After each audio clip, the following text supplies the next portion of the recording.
My lunch. Your lunch, yeah.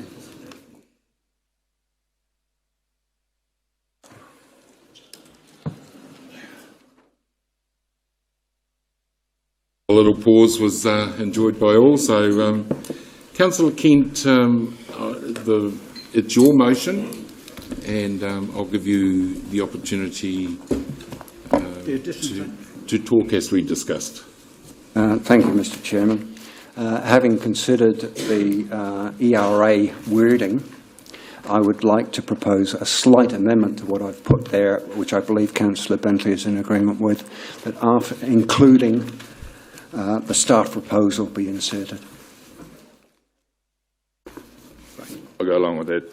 That makes it abundantly clear that the staff proposal is part of the management options being considered as we go forward.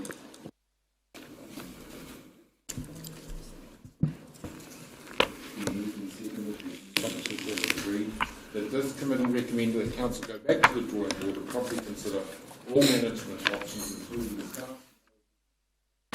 opportunities for the in its entirety, that is. Okay, it's been. I'm not taking any debate. You have moved and seconded.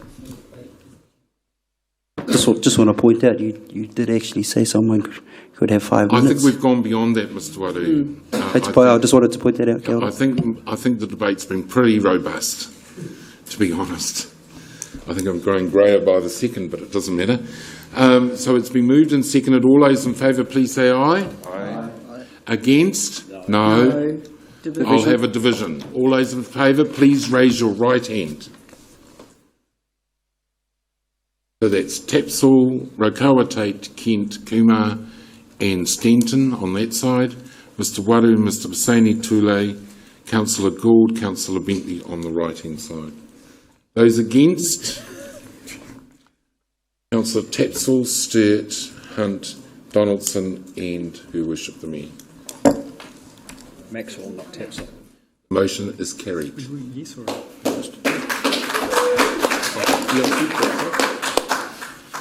The motion is carried. Now, JP, would you like to just... Mr Chairman, could you please note that the Royal Board abstained?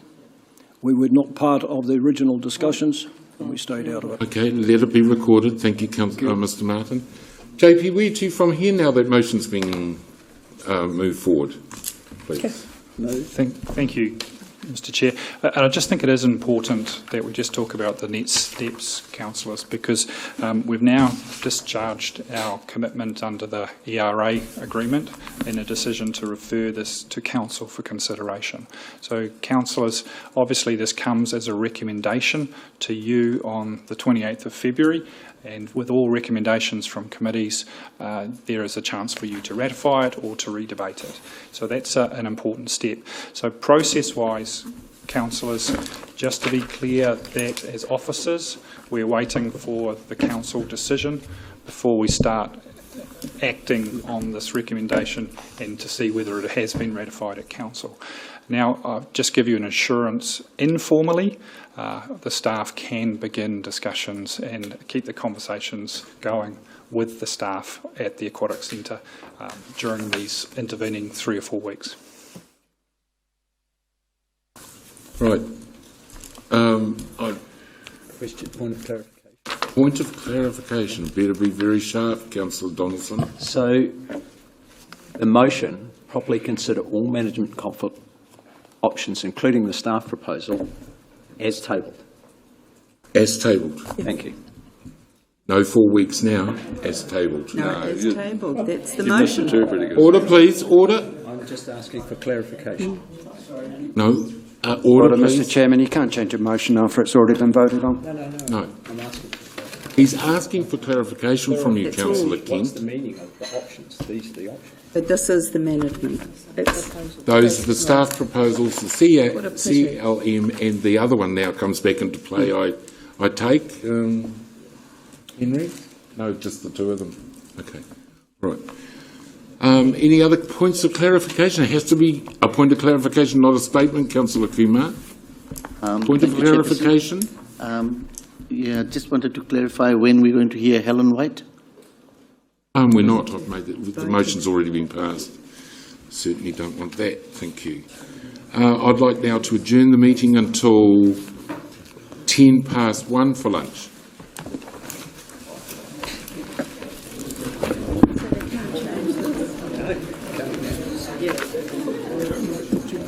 Oh, she offered to. I said, yeah, okay, to wait. Good talk with you.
understand that yes, that's correct. Okay. Yeah, I'll you, just Thomas. ask Hilda to actually put up my PowerPoint presentation, not that one. You usually can't read it. If you'd like to take us through the salient points and tell us how we're going? PowerPoint, yep. I'll just do a brief PowerPoint presentation just on That'd be the lovely. 6-month financial result, and then happy to ask any questions around the dashboard itself. So councillors and board members, this is the financial performance for the 6 months ended the 31st of December. So you will see that there is a little bit of a deterioration to the result over the last time that you have seen it. And overall, therefore, we are, from an operating perspective, 1.6 million on the wrong side of budget. In saying that, though, revenues are up. So revenues are up by $1.4 million for the year to date, and that is off the back of rates being nearly $500,000 up and strong revenue in fees and charges. Hopefully you can all hear me. I can't tell with the mic. Yep. And particularly subsidies as well, with finance revenue, which is interest received on money in the bank, just being down slightly. Unfortunately, the pressure is in the operating expenses area. So you'll recall the discussion around the high electricity charges at the start of the year, also the extra volume going to the landfill that hasn't been anticipated. That's putting pressure on. A little bit of staffing, and we've also experienced a bit of timing around maintenance. We've put a lot of focus onto dealing with asset issues, and so there is a bit of a timing issue around that front. So overall, though, that has put us $3 million over the year-to-date budget for OPEX, but obviously still well within the full-year budget to combine. I think it's important, though, that rather than just talking about those, I'll move it back, sorry, is to talk about the mitigation issues. So we've been working with my colleagues, and they've been working with their managers on ways to obviously get the operating result back on budget by the end of the year. And by back on budget, we are expecting still to be over in our operating expenses, but that to have been offset by the position in our extra revenue as well, and to come back to effectively a net position. Overall, there's 2 divisions within council that are looking to put mitigation steps in place, and many of those steps are already underway. And that's Henry Weston's operations division is targeting $900,000 worth of savings and extra revenues to help offset that current position. And Stavros's infrastructure division is targeting $500,000. I have in the report outlined a couple of the things that Henry's division has currently underway to help offset that, but obviously there are many more actions rather than the ones that I've just listed. This will be the last slide, second to last. From capital expenditure, you'll also notice that the pace of our capital expenditure is progressing very well. So a $26 million spend for the 6 months. If you compared it to the previous financial years, I think we had 1 year where we spent $21 million in total. So that's off the back of obviously a couple of really significant large projects that are nearing completion. I think it's conscious to say that, yes, while it is over for the year-to-date budget, and bearing in mind that we phase the budgets to take into account how we think the spend will occur, we are still $21 million within the overall budget, and we are working on ensuring that we end the year at or under budget. So at the moment we are going for a reforecasting exercise on our capital projects to understand, again, we did the last one end of November, so just to catch up with regards to their status, where they're at, where their forecast spends are at, where the issues are, to reforecast out where we expect to be at the end of the year. And we are conscious of the fact that there are a couple of projects that are putting pressure on us to stay within budget. That is the eyesight, with regards to the delay and the timing of that project from last financial year into this financial year. We've also had a variation on that contract with regards to, they found asbestos that no one knew was there, so that delayed the project as well as added extra cost to removing it. The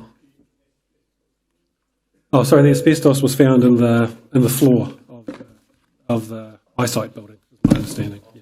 So it was a bit of a shock to everyone that was found, and obviously that caused some delays. Yes, asbestos. It was. Yeah. So overall, while we're sitting a little bit uncomfortable at the moment, because of the position and the time of the year and because of the mitigation factors that we're looking at putting into place, we're quite comfortable that we're confident that we will end the year operating on budget, the net on budget, and that the capital expenditure will also be on or under budget, and all going well. The plan has us borrowing 7.4 million. That will likely happen as well as planned. Any questions? I have one. Thomas, so the 1.6 is basically you're saying is a timing issue thing? The timing is involved in it? It's not all caused by timing. Some of it is. I mean, some of it, as I said, is caused by those extra electricity charges and the solid waste costs. But we believe with 6 months left and obviously half our operating budget to go, that we believe we've got the appropriate mitigation steps in place to get us back on budget by year end. And just one question through you to Stavros. The solid waste increase at the landfill, is that because the contractor is taking out of town waste, or is that from curbside recycling, curbside collection? I think that is based on the higher volumes coming from our residents, from our district. My understanding is not from out of town, from our district. Yep. Okay. Thank you. Your Worship. Just some clarification, Thomas, that you've flagged here in the year-to-date operating. We will, is it true that we now won't make those savings at the aquatic centre? That we're foregoing 60,000 every month? Yes, so that was one of the things that would have helped us get back on to budget, obviously targeting an element of those savings. So unfortunately that is a side effect of the decision that you made previously. Councillor Gould. Thank you, Mr. Chair. Thank you, Thomas, for your report. When you've got capital expenditure to end of year on budget, is there some of that capital expenditure which can be deferred until next year, or you've got to do the work up until the 30th of June, or payment of some of the services, can it be deferred until the next financial year? Because you're looking at borrowing 7.4 as planned. So you recall that the main reason for that borrowing was the fact that within our capital expenditure there's 10 million set aside for Rotorua search scheme. So that's the main contributor as to why we're borrowing. And obviously with 26 million spent out of 27 million and some pressure on around timing and a couple of other projects, we do have a lot available to review, and we can make decisions with regards to deferring where it is appropriate and utilising next year's budgets for renewals that could be deferred. But those are actions that obviously Henry and Stavros need to consult with their staff and managers on to ensure that we're not deferring things that... But Thomas, to meet budget, we've only planned to borrow 7.4. Correct. If we were planning to borrow 9.4, I think Councillor Gould would have a problem. So there are... When will we know whether some of those things that he talked about may be deferred? Oh, and we'll know that in the next month after this reforecasting exercise.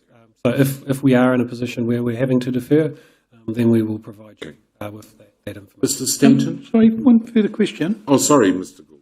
On your dashboard report, which we got this morning, you've got includes... We're not on the dashboard yet. Hang on. Oh, sorry. I'll hold that question. Mr. Stanton? Well done, Mr. Chair. Thanks, Thomas. Capital expenditure is ahead of time, and is that why the subsidies are $2 million behind? Are they a timing issue? There is a little bit of timing on the capital subsidy, but the other one is actually we recognised $2 million of the DHB 4 million subsidy last year, so we accrued it to say that we were receiving it, but we're actually receiving the cash this year. So it is likely, therefore, that we will end the year $2 million less on that line. But from an overall cash perspective, we'll end the year exactly where we thought would be. If that makes sense. Yeah. Good question, Jim. And cash is king, as you say. So cash is king. Your Worship? Yeah, just two issues that probably aren't backcasting, but going forward, if you can give us our next report, include the summer months and the costs for recycling centres, because I know that's been a big call over the lakes this summer, and you've had to go back many times which I think is the right thing to do because they've got so full, but I'm sure that's going to add. And then those adverse weather events that we have incurred in January, you probably haven't got the total costs yet. Not yet, but on the first one, yes, we can provide that. Great. Excellent. Any more questions? Mr. CEO. Chair, and it's just probably a reference to Her Worship's question about the lakes area and rural for waste collection. Certainly the Rural Board is put on the agenda to talk to in-house staff and our contractor about how things went over the summer period, when obviously there's a significant demand on those services around the lakes. So they're certainly looking to run a review of how that's gone. What are the opportunities for improvement in that space going forward? Because it is a pretty keenly discussed issue for those lakes communities. Yes, Councillor Donaldson. Thank you, Mr. Chair. Through you, Thomas, you did mention the Rotorua sewage scheme and borrowing for that. And my recollection is we have agreed to the community desire not to implement the targeted rate capital costs of that scheme until next financial year. Is that correct? Is that when we'll be bringing that in from 1 July this year? No, the capital rate will now be introduced at the completion of the project. So that, I think, will be into 2019, 2020 possibly. That's what we've done in the past. No, that is actually consistent with the past. So where there are properties are connected to the partially new network by the 1st of July this year, then we can charge them the operating pan charge, but we won't charge them the new capital rate until the project has been completed, the costs are finalised, and then we will calculate that rate. Thank you. Motion's been moved and seconded by Mr. Wade, seconded by Mr. Stanton. Councillor King. Thank you, Mr. Chairman. Just a question on the Civic Centre refurbishment referred to on page 48. You said that stripping of the ceiling and walls exposed the state of underlying services, which degraded more than was expected. What sort of cost extra are we looking at in terms of the Civic Centre refurbishment? I don't have that cost, but obviously we're trying to make sure that it still fits within the overall budget, so making savings and elsewhere. So the type of examples is what we found when we stripped off the ceilings and other things was the main water line that feeds all our fire hydrants was so corroded to the point that it was bordering collapse.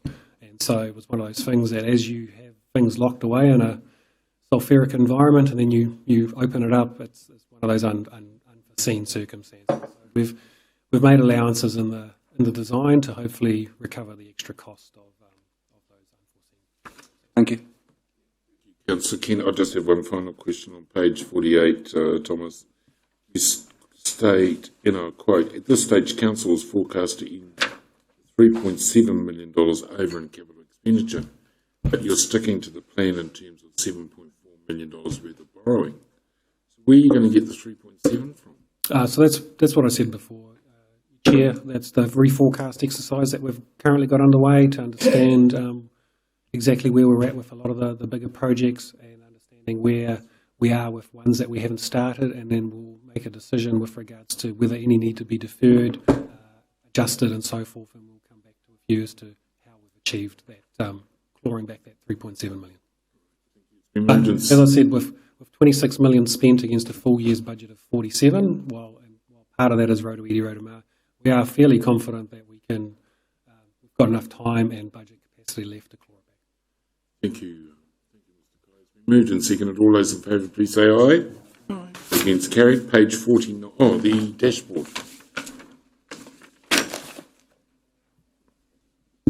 Executive dashboard, which is in front of you all.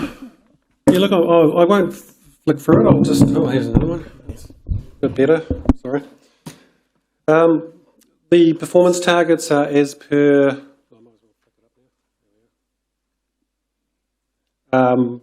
As at the September 2017, so we didn't have an opportunity before Christmas to table the report on those because of the heavy agendas as well as all the long-term plan forums. So progress is very similar to previous years. Again, a lot of measures haven't been done because of the reliance on some surveys. The ones that need attention are, again, very similar to the previous year, so the landfill around the abatement notice.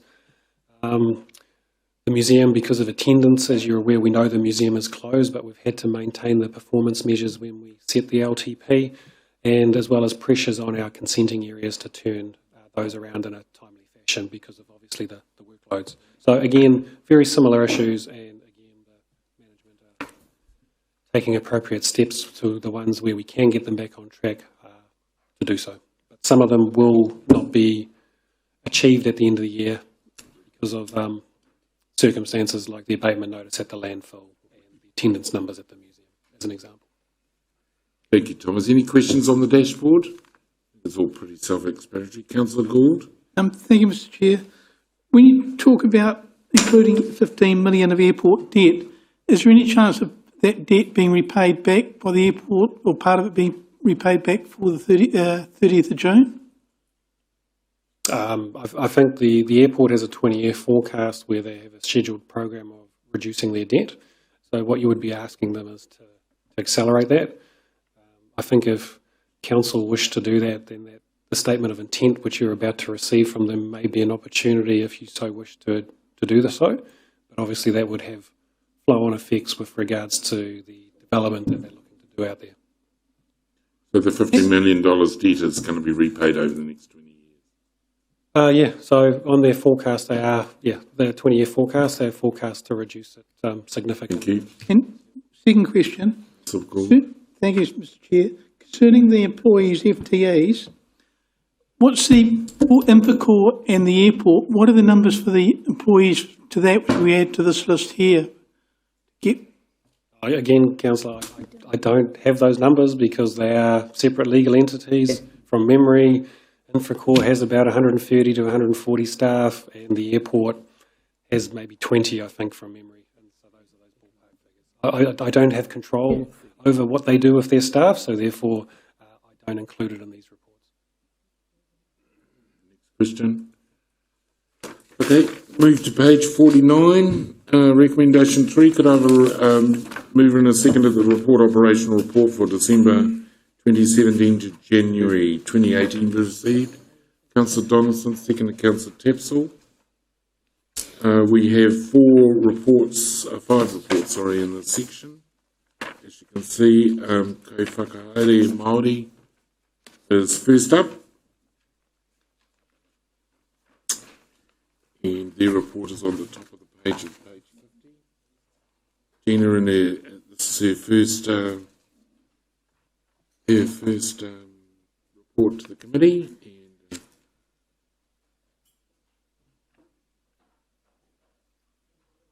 welcome, Gina.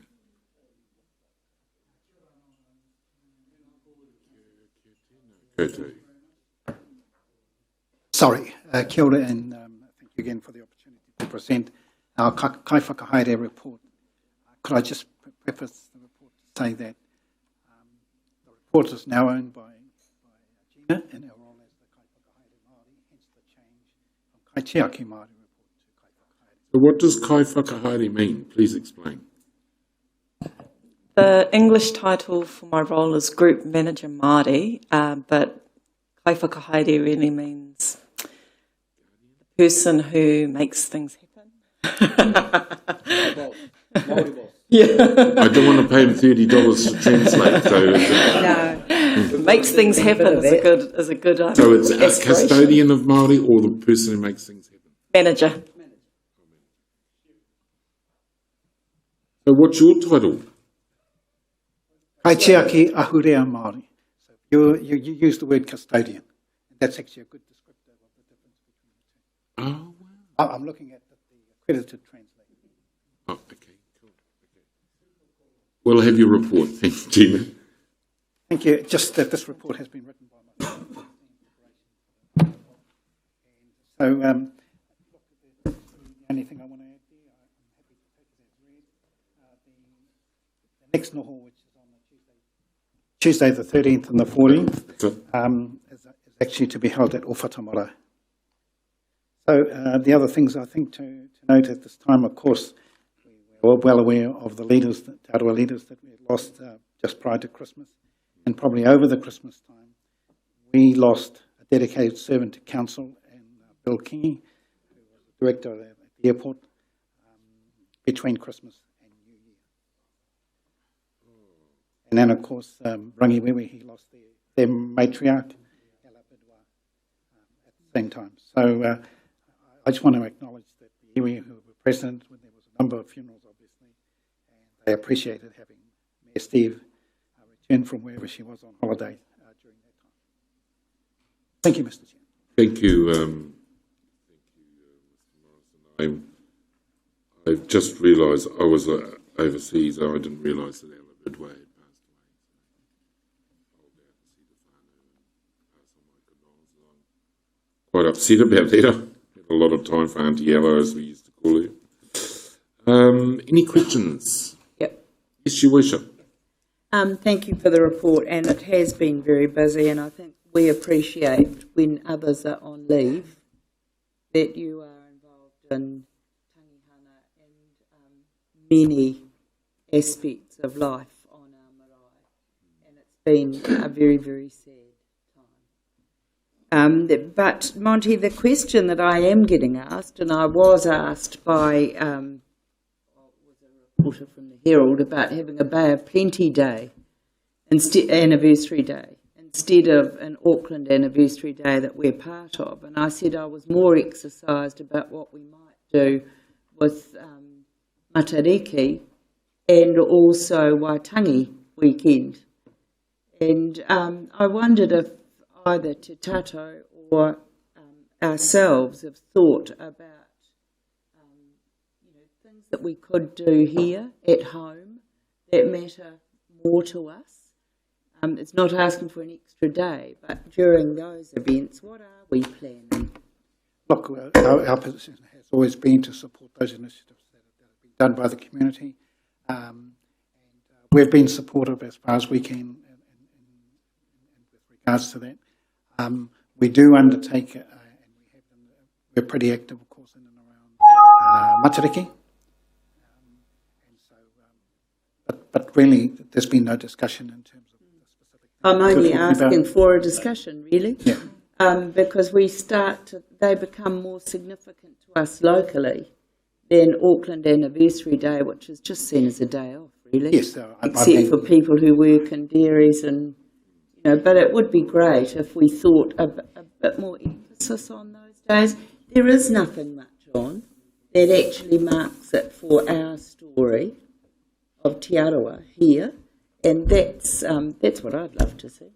Yeah, look, could I just, answering and extending that, there was a day which we floated last year, which we did celebrate. Yeah. It was the founding day of when the Clinton Agreement was signed.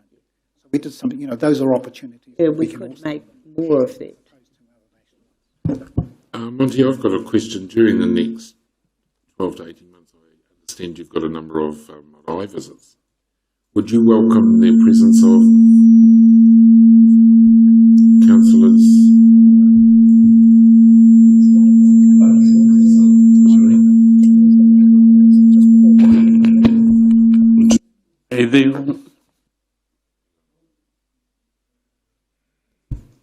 Did you get that question? Yes, the Marae Noho, we've got one coming up as indicated, and then every 2 months, scheduled out to I think August at the moment, but basically February, April, June, then August are the next ones, and normally. And they're normally in the second or, within roughly those dates because they fit in with the actual council calendar when most has the least impact, especially for where our executive and our other staff, senior staff, need to be at it. Yes, we'd love you guys to be there. And of course, Councillor Gould has attended, and he's waiting actually for some of you to accompany him. Hi.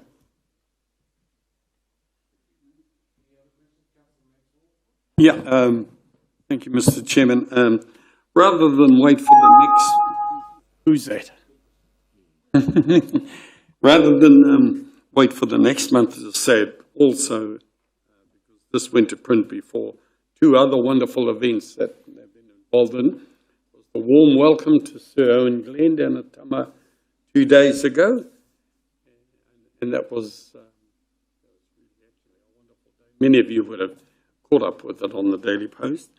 And also yesterday we had an Australian Aboriginal delegation, quite a high-powered delegation, over, and we all hosted them in a room there in the mayor, and talking to them before they left, they really appreciated the visit that they had from all over Australia. They came, about 15 of them. And just touching on the anniversary weekend of Auckland anniversary, that's when we used to run Opera in the Pan. Sad the passing of Bill King, he was part of it. And that was the weekend we used to run that, and it was quite successful. But so hopefully, Dave, you can hang in there. Frank works, but after a while, volunteers run out of energy. Yeah. So after 12 to 14 years, we ran out of energy. If you can come up with another event, great. Mr. Pisani-Tule. Kia ora korua. I'd just like to acknowledge the work you've done for us, Monty, on behalf of Te Aroha, and really the clarity, and after the departure of Rotorua, the stability that you provided. Everything went out, when Uncle Rotorua passed, and you were able to keep us together and help us get through. And welcome, Gina. When I worked in Parliament, and also I worked at the Waitangi Tribunal, Gina was honest and fair to her clients, and I was on the Crown side. So, whoo, tough. Yeah, I was on the wrong side. You sell it. But I had a suit and big dreads, so no one knew what to make of me. But I still don't know what to make changed. No. But yeah, just like to during the time of the storms. And the tree fell, and unfortunate passing. Just want to mehi and acknowledge her, but at the same time, down in Mauria, Pārua Marae was destroyed, our wharekai. So one of the trees on the hill fell through and smashed the roof. So just quite a few of our wharekai are in need of upgrades, but that one in particular, it was the same tree situation that we're facing. So just kind of letting you all be aware that we have lots of marae, but some of them need a bit of love, care and attention, and in particular Pārua with wharekai. Quite a few of our marae have no wharekai. The hapu are trying to do the best. Want to see the one and our Thank you, Mr. Chair. Thank you. Yes, thank you, Monty, for the work that you do as our kai whakahaere. I just want to also thank you for the explanation you gave this morning in relation to that proposal. Sometimes we see you going here, there and everywhere, and I think we fail to appreciate that in-depth knowledge that you bring of tikanga me te reo. And it came through today, you know, when you walk us through those sort of things, and for the benefit, not because a lot of the people sitting in the gallery wouldn't have heard the explanations. The link, whakapapa link, obviously, that you bring to the job and to this area, to Te Aroha, but that you could link it very, very, very clearly to the aspirations of the group that was there. And I really sat here and appreciated that, because it comes from the old people's influence on you. You're growing up and you share that knowledge with us. So I just wanted to thank you. And I know it was appreciated, I suspect, by all of us here around the table, but I could tell that our community appreciated the explanation and the time that it took, and the weaving of your growing up and your upbringing that allowed them to understand why we think the way we think and why we do things the way we do them. So thank you for that. Okay. We'll move on to the strategy group with JP Gesson. Thank you, Mr. Morrison. Councillors, excuse me for not changing seats. I'm feeling quite secure with my microphone, and apologies that we do seem to be having some technical issues down there. So hopefully this is working okay at this stage. So, councillors, I suppose what's not covered in here is probably a significant piece of the work that's currently underway in the group, and that's really around the LTP process. So obviously you had the summary yesterday of what has been a significant number of forums, and really mapping out where we've arrived at as a consultation base. Now that's been worked through with the team with Audit New Zealand, but also starting to formulate the consultation and engagement process that we need to take forward. So really the next step for us is to bring that back through the Strategy, Policy and Finance Committee. And councillors, just probably leading on to that, I've highlighted there some of the steps that we're taking around some of those big moves. Now, it's not all of them listed there in key projects, but I've just signalled there that obviously post the Martin Jenkins report on the development company discussion around the lakefront, we had the presentation by Sir Bob Harvey within one of those LTP forums. So really we're looking now at bringing a report back, because certainly one of the discussion points was do we need to sort of put in place a steering group in advance of the public consultation process around whether we go down the route of a CCO. So that's a report coming up to SPNF. Councillors, there's also some work underway with those two providers who are interested in being involved with the pensioner housing stock and how we can see greater strategic outcomes coming out of that. So that will have to come back after public consultation. That will be signalled within the consultation document, but also matched against their proposals. So you'll have both pieces of that puzzle for your final deliberations as part of the LTP. And finally, councillors, there, just sitting at the bottom of the page is the opening of Te Aka Māori, so the official dignitaries and blessing tomorrow morning. And just highlighting the time that's signalled in the report. I think an email has gone out, councillors, so apologies that it's not 6 a.m. I think the intention is that we're down there at 5:15 for a 5:30 blessing. So I'll just look over my shoulder to Monty to nod to that effect. Apologies in for that. I'll be there at 9 o'clock. Yes, I'm nodding. So get that alarm in place, everyone. So that's really important. That will be followed by a breakfast back here at the council chamber for those who attended the blessing, and then obviously the official pohuri at 9 o'clock. So from there, we'll just be taking tours of various dignitaries and key people who are attending around through the rest of the day. It's also an opportunity for the two staffing complements from the DHB and from Rotorua Lakes Council, really just to informally enjoy the facility before it's really opened up for the public on the Saturday morning. And the Saturday program includes a number of, I think, exciting and positive events for children, young people, and for anyone who attends. Fingers crossed the weather is nice, I think is the only key we have there. So that's just sort of an outline of where we're up to on that part of the process. Councillors, in advance of us opening tomorrow, I thought it was really important that we just gave you a feel for where we're landing as far as the overall cost of the project. And my apologies, in the table on page 51, the actual piece, estimated position for the Rotorua Lakes Council was 8.5 million. So if you'll recall, Council gave us a resolution for the Chief Executive to deliver that project in conjunction with the DHB to a total of 12.8 million.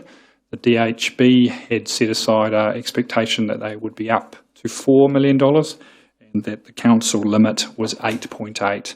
So we've worked with the DHB and we've used our quantity surveyors just to go back through and look at all the variations, all the changes and how the costs are apportioned between the two organisations.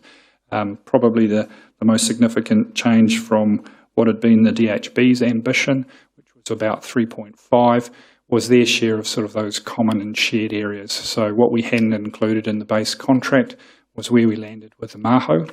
So that entranceway was still to be designed and agreed through Ngāmanga Toi, and some of the commissioning of the artwork associated with that. So that's been sort of one of those areas where the DHB's share has slightly increased. Now, they had a maximum in their contract with us of 4 million, so they've come in at their share of 3.8, Council's share of 8.5, so we're estimating at this point, and it's very close to the final costs. It will be very much close to or within stone's throw of the 12.3 million I've signalled here. So it's obviously suffered its delays, and we've continued to have challenges for Fletchers in regard to tradespeople availability.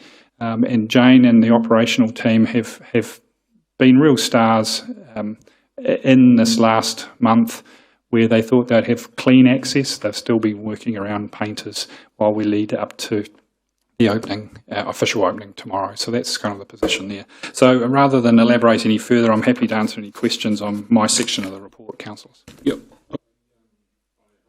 Get a repeat of the aquatic centre situation with the pensioner housing, because I haven't seen anything put in front of me at this stage on the options and the development of those options being analysed. And I wonder what you've gone out to the current tenants with when we haven't even made a decision on what we're going to do with pensioner housing. Councillors, actually last year we did a section 17A, and we did do the workshops around this, and we have gone through the fact that we were going out to look at the alternative options. As I say, we've signalled that if this is a transfer, as it's a strategic asset, it needed to be consulted on with the community, so it's included within our consultation document.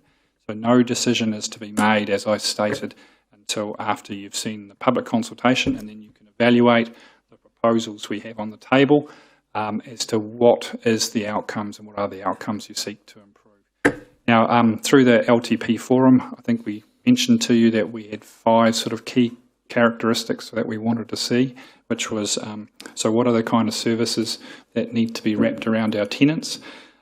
How would any prospective provider in transferring look after the current assets? How would they partner with iwi? And another one which is most important for the challenging housing issues we have in our district is how would they grow the current supply that we have? So we have 152 units. How would they grow that level of units? So that's the kind of the basis for the conversation we're expecting to see back from those providers, and that's something for you to then evaluate with the public consultation as to whether you believe that's a correct way forward. So, Council, that's the process we're in that space. So hopefully that just reminds us of where we started probably more than a year ago in that space. Mr. Waru, thank you. Kia ora, Mr. Chair, through you. Kia ora, JP. Just first part, koe ngā tohunga, who are the presiding tohunga over our Te Aka Māori opening our popo? Uncle Mott? Sorry, say the question again. Koe ngā tohunga, mo ngā karaki a popo? Tuketarangi Curtis and Anahe. Me Anahe, okay, got it. No, that's it. And perhaps if I could take the opportunity to explain what's going to happen tomorrow, because I will in the morning, but for you as councillor. So we will assemble at 5:15. And before we start, then we'll just gather at the front doors. If we will just gather there, there will be a process. Tuketarangi Curtis and Anahahini will be at the front of the group. And then the process is that we will all fall in behind him. There will be a puhi and an older lady and a younger one who will be accompanying them into the building first. So there is karakia outside to start. The doors will then open. Then we'll all go in Congo line style and follow them around with the relevant karakia. We are only going to, as a group, do the bottom floor. So Anaha and Tuki have arranged a number of other warriors to rukutia or to release the tapu and the other parts of the floors.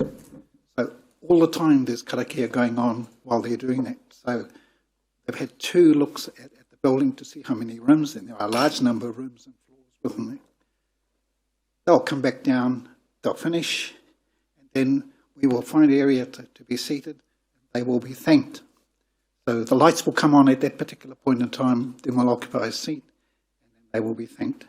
Normally that will be probably myself, Eru George as the kaumātua, and any other kaumātua who will be there will be invited to speak. That will probably take last week for Te Kura o Rangi Hakaka.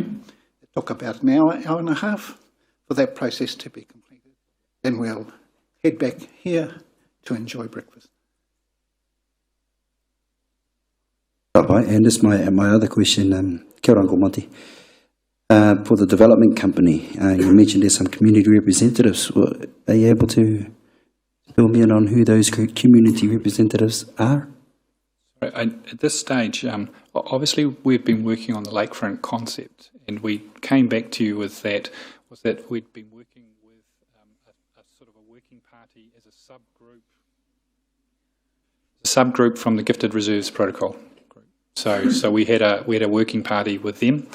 So if we now change to a more formal steering group, that still needs to be discussed with Gifted Reserves to ensure that they're comfortable with that approach.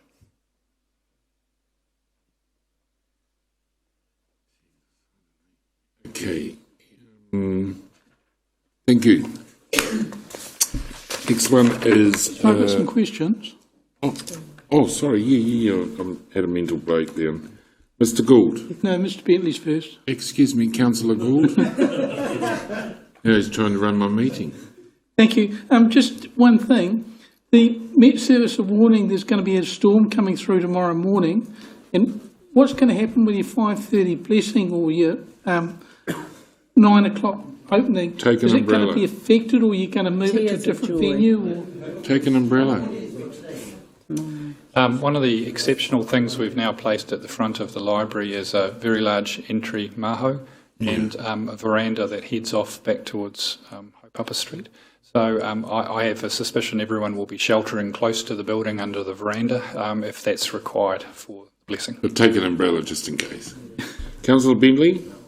Thank you, Mr. Chair. Just a question for Mr. Gaston with regard to the budget, the actual costs and so forth.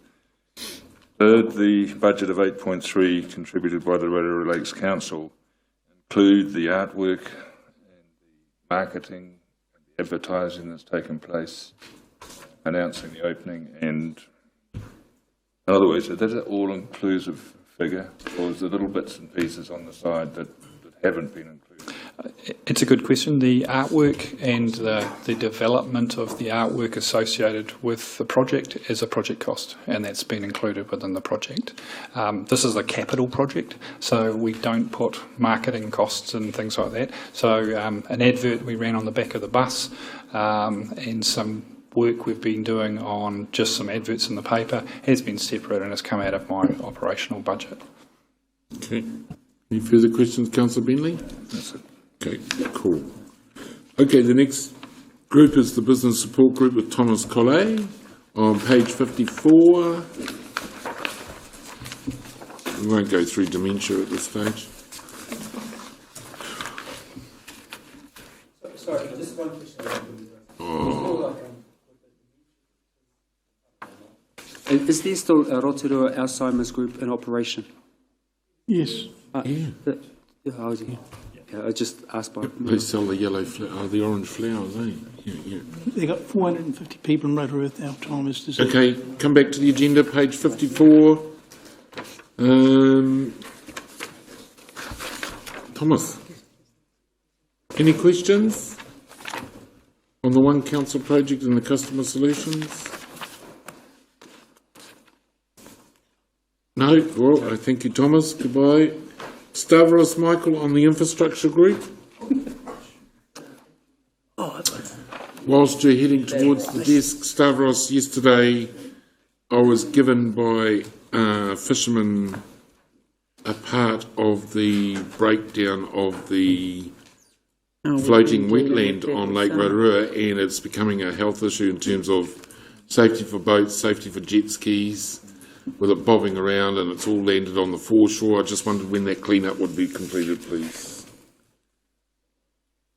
But welcome, Stavros. Happy New Year.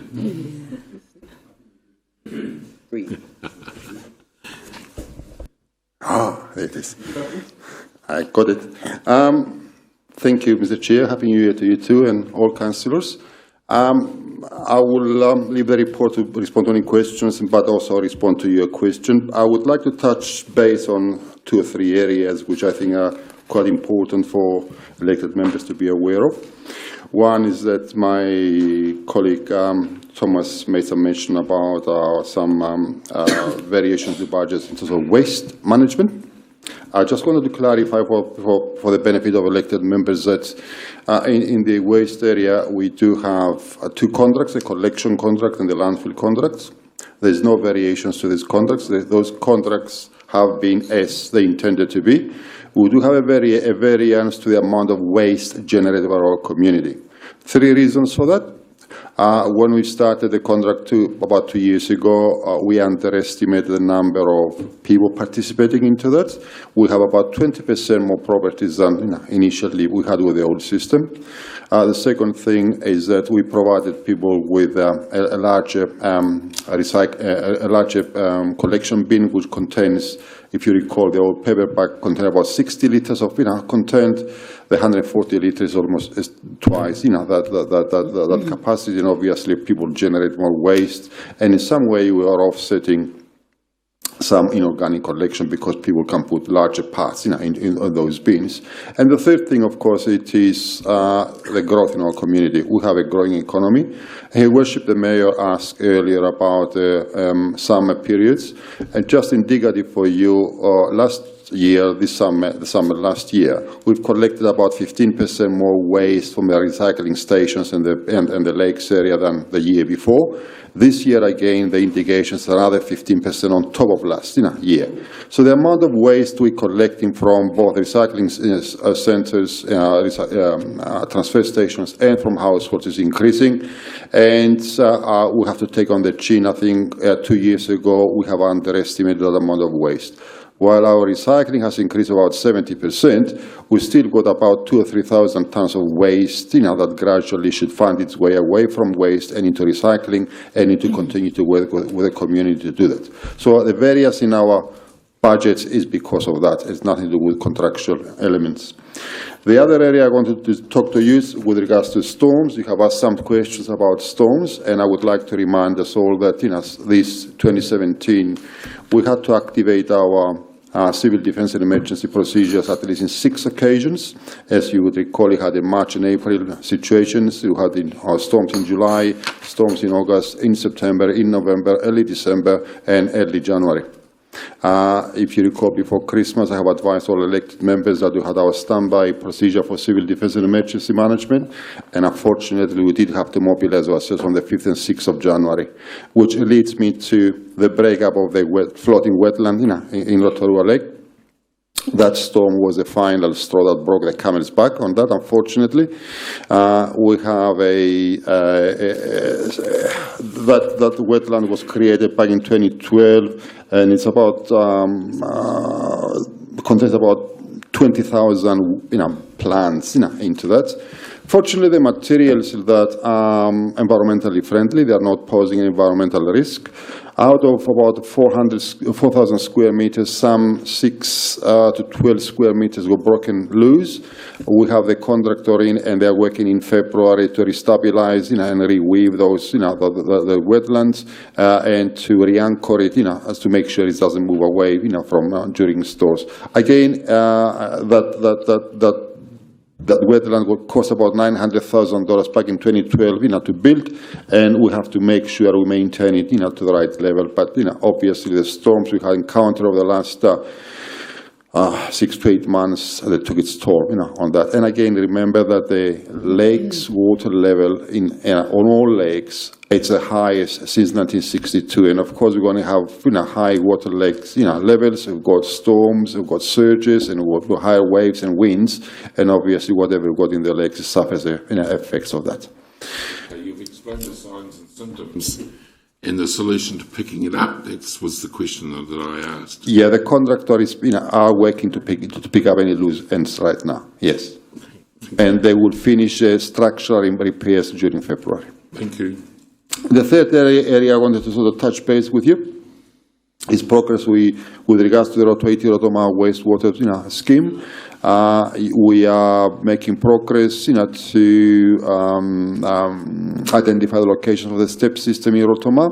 We finalized the design and tendered out the reticulation system, and a recommendation will come to you by the end of February with regards to the preferred tender for that. preliminary, it's very close to our estimates. Our estimate was about $9.8 million. It came to about $10 million, so that includes some contingencies, and obviously we are quite pleased that we're moving in the right direction. On Saturday, we're spending a whole day in a hui at Hauming in 9B to finalize a lease agreement with the landowners for installation of a waste treatment plant, for which we have agreed contract recommendations, and we are in high hopes that mid-February we'll start the construction of the treatment plant up there too. So that is progressing. Very challenging, but we're progressing well on that. The city wastewater treatment plant resource consent has been lodged with the regional council. It's a preliminary process, but our intention is to go directly to the Environment Court for that. But procedurally, the regional council has to evaluate the resource consent and say, yes, we agree to go to the Environment Court. Unfortunately, the regional council advised us that they lack resources to process our application, and we are facing about a month's delay. So we'll be talking to them to see whether we can expedite it as soon as possible. The rest of the staff, happy to take any questions, Mr. Chair, at your disposal. Thank you.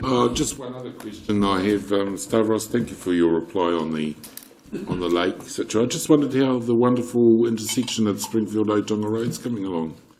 Is it nearly finished?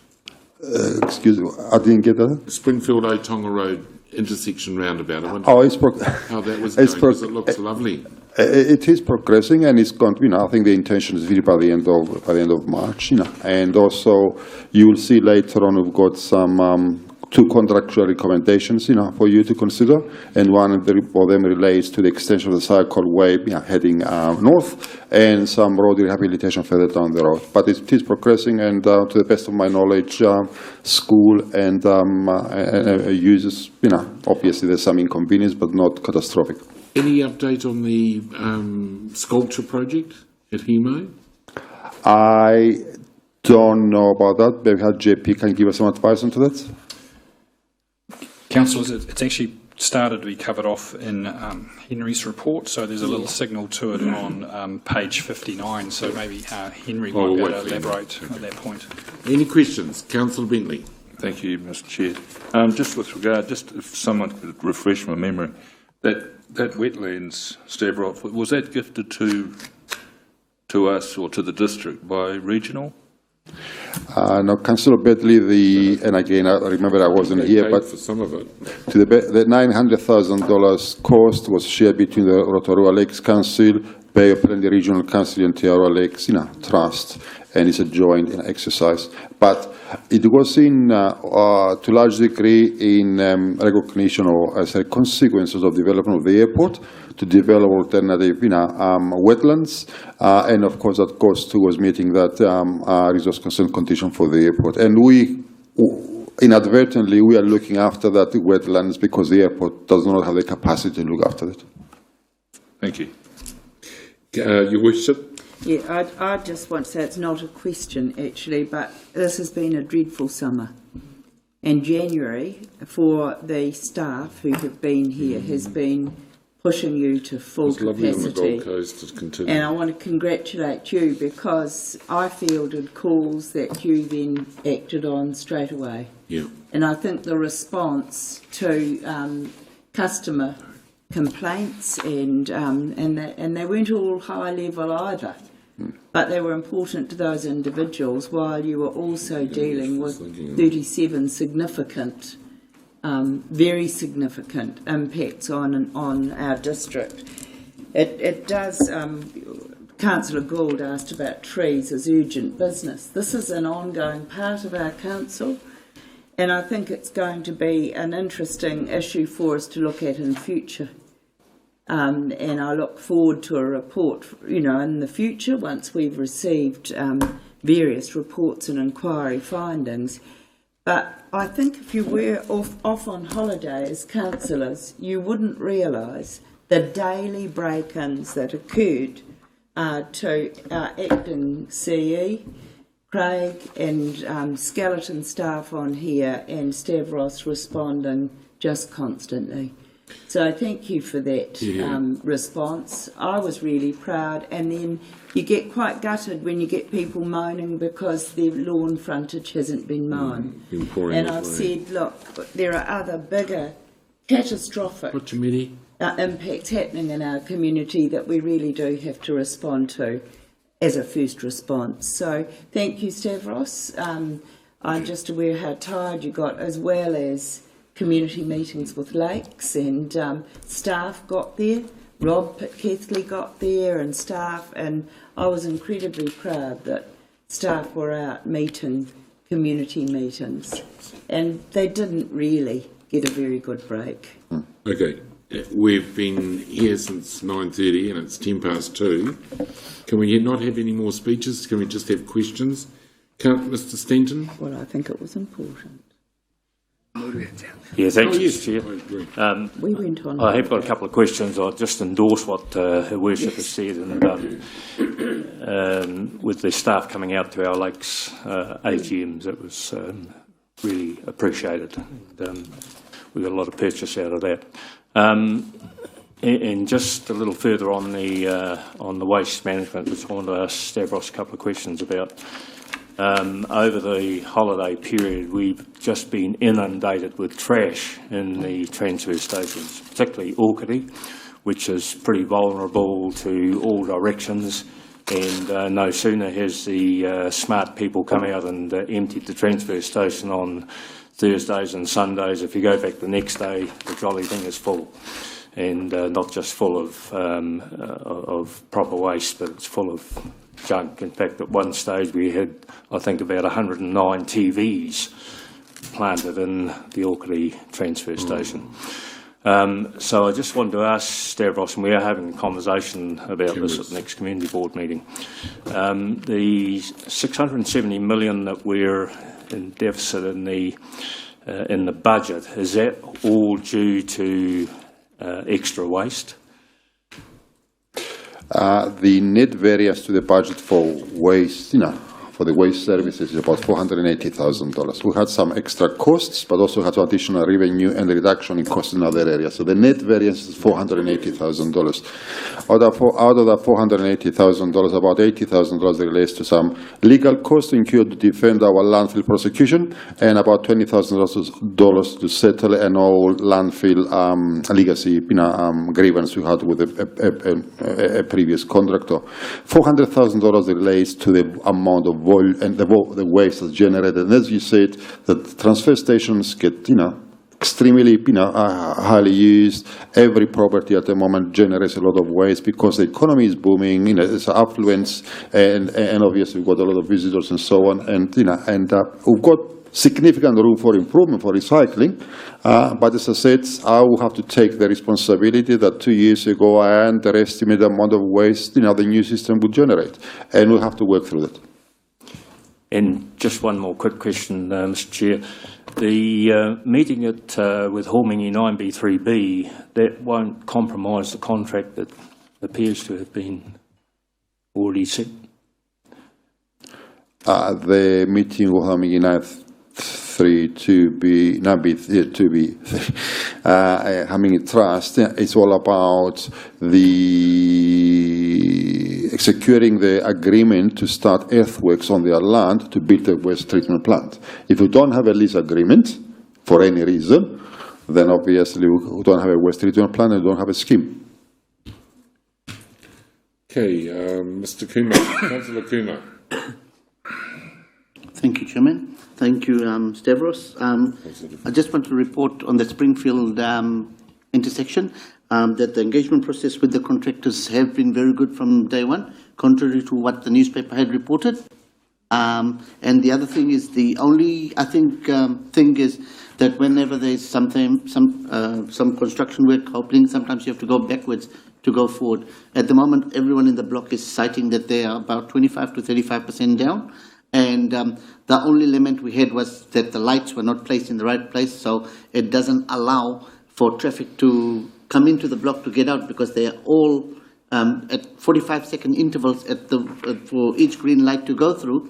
The cars back up right up to the end. So by the time the next one is turning, it takes about 3 minutes. So that's a lot of cars And so that's what's really affecting us. And if they had pushed it probably another 30 meters down the road on all sides, which they do it to their convenience, that would help us a lot. Because as soon as you come on from the Springfield side up to the Rotorua Junction, nobody can turn into the block, and we've got footage of it, because they can't then get out, because the cars are backing all the way down.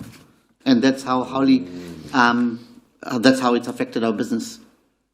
Thank you. Thank you, Councillor Kumar. Well, I'll take it on board, and I'll ask staff to continue to monitor the function of the intersection. Thank you. Mirapeka Kawatate. Mr. Chair. Stavros, under water supplies on page 57, that last bullet point, the stage 2 report of the Havelock North drinking water inquiry. I was at the Lakes Water the Lakes Water Quality AGM on Monday, and the professor there spoke about the need for councils, and obviously councils to be vigilant now with water. And I just wondered if we are doing that. He talked about the reservoirs, and he called them, they're seen now apparently as hotspots, but they could also be control points. And I liked what he was talking about. I mean, he didn't elaborate, but there's the potential for those hotspots to become control points, so that we're really conscious of what they could do to prevent a situation like Havelock North. And I just wondered, are we doing enough? Because he did remind us that at any time, a situation like Havelock North drinking water could happen anywhere, really. So I just wondered if we're doing enough there. You're quite right, Councillor Tite. I think there are, in infrastructure, there are only two areas that are really sort of what you call non-negotiable. They both relate to the health of the community, and one of them, of course, is water supply. The second one is sewage waste, which again affects the health of the community. In terms of water supply, you are in a good position, but we've got room for improvement. We do have a double disinfection process. We've got UV treatment to each source of water, and we've got residual chlorination in every part of the network, including reservoirs. The Christchurch and the Havelock inquiry indicated that no source of water could be considered absolutely safe. And reservoirs is as you said, it is a hot spot. But going forward, we find our LTP that we do have program for ongoing and improvements to that process. We are in much better position than a lot of councils, but there is no room for complacency anywhere in that kind of service. Thank you. Rotorua. Kia ora, Stavros. Yeah, every time a rain or storm happens, I always look at our wastewater and think of you. So, well done to you and your team. Yeah, all going to the lake. Yeah, it just amazes me how much mahi and effort you put in. Noise pollution. I've had two concerns about down Pukeroa Hill, where the zigzag happens on the hill, and there's the intersection that goes up by the lake house and off down towards the city, Ranoff Street. Lake Road. Right on their corner. People are saying there's this loud buzz from one of the transformers. I don't think it's ours, but when you walk past, you can just hear this buzz. Okay. And the kids, that's right. There is too, the electricity one. It's on the corner of Aroa Street and by the roundabout. Is that where you think? No, when you come down from the lake house, and then you can run up that hill. By Ranulph and Old Hospital. The hospital. Lake Road corner. Yeah. There's a transformer there. The kids were the ones that pointed it out. It's making a weird noise, and then all the people running up.